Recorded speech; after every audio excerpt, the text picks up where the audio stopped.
simula siya ng mga posibilidad dahil hindi pa po namin talaga gagap kung anong meron sa kultura ng Pilipino dahil lahat kami halos exposed dun sa mas kanluranin na edukasyon. We went to meet Reyna Yolanda Manalo, a high priestess, or in the Philippines we call them Ababaylan, because of the conversation we had with Catherine Digia, who is a practitioner of Filipino psychology in the Philippines. Kaya kanina yung lakad ko, gano'n. The whole idea of meeting her is based on a kind of a desire, I think, that as an artist, I think you get into a period wherein you question the knowledge and the exposure you have.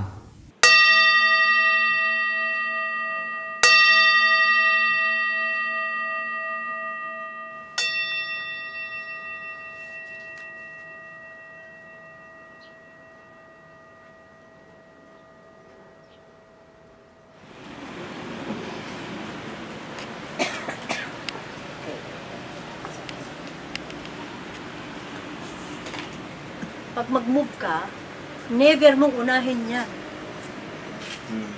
Kasi yan ang kahinaan mo. Ito po. Ha? Alam, hindi. Huwag gano'n. At huwag gano'n. Sa side ka. Side mo na. Bago mo, i-gano'n yung back mo. Yan. Sige pa. Kaya pala favorite ko po ito. Yan. Side. Side. I am impressed about her understanding of a bodily knowledge, which I think is important for a dancer to understand. Just by seeing the exercise, how Apo Yolanda could seemingly understand some basic idea or essence about who I am.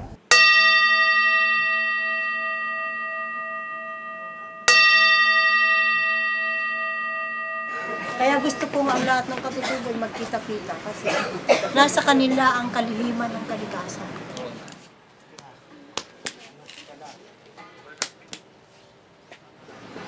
Magkakaiba sila. Itneg, asan na ba kayo? Itneg, Igorot, Manobo, sige. Sabay-sabay kayo.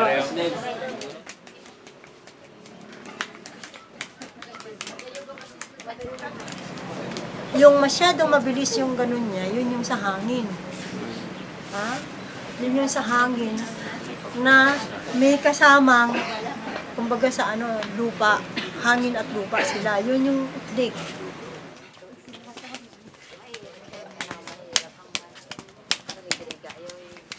Hindi po ito gawa, wala pong steps, so bubuin ko lang habang habang nagpe-play. Kung gusto nyong sumali, dahil free for all talaga ito, pwede kayong sumabay, pwede nyo akong samahan.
Ito na yung movement Harap ng mga na. buto-buto mo ito.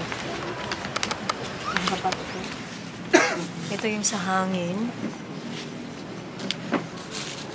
Ito yung sa tubig. Ito yung sa araw. Ito yung sa lupa.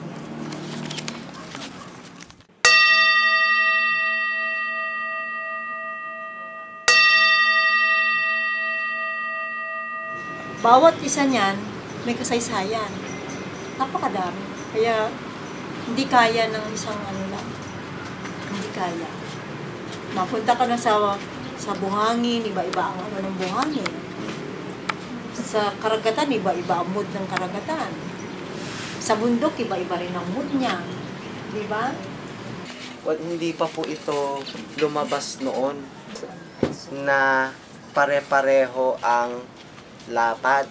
At ang rule din niya po, ang prinsipyo ay kung paano nagtra-transform ang hugis base sa tubig, sa hangin, sa lupa, at sa apoy.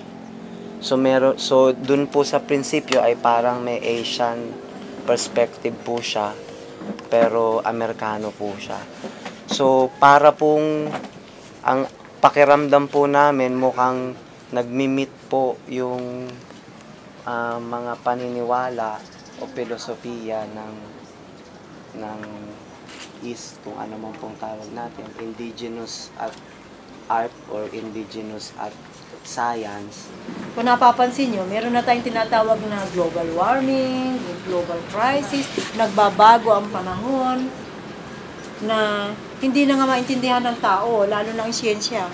Hindi na maintindihan kung ano yung mood ng kalikasan. Pero hindi nila alam kung ano yung i-release ng taong mood niya, at pag sama-samahin mo, yun din ang mood ng kalikasan.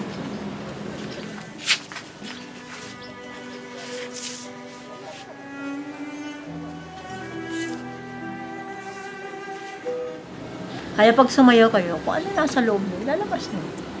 Diba? Yun ang gusto ng kalikasan at ng kapangyarihan.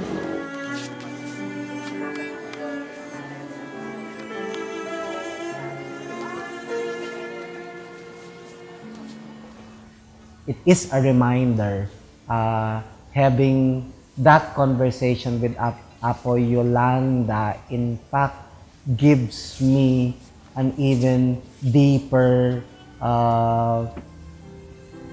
power or drive to actually pursue that, no matter how difficult it is, no matter how frustrating it is to actually be in the studio every day, working for 8 hours, just finding it.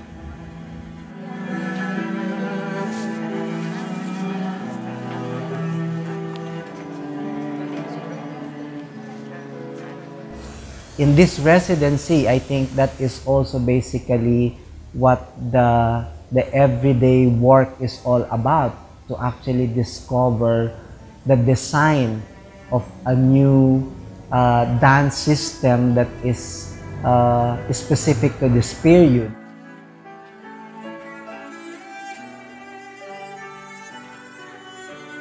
Para mawala yung mga negatibo, magpakatotoo kung salita tao.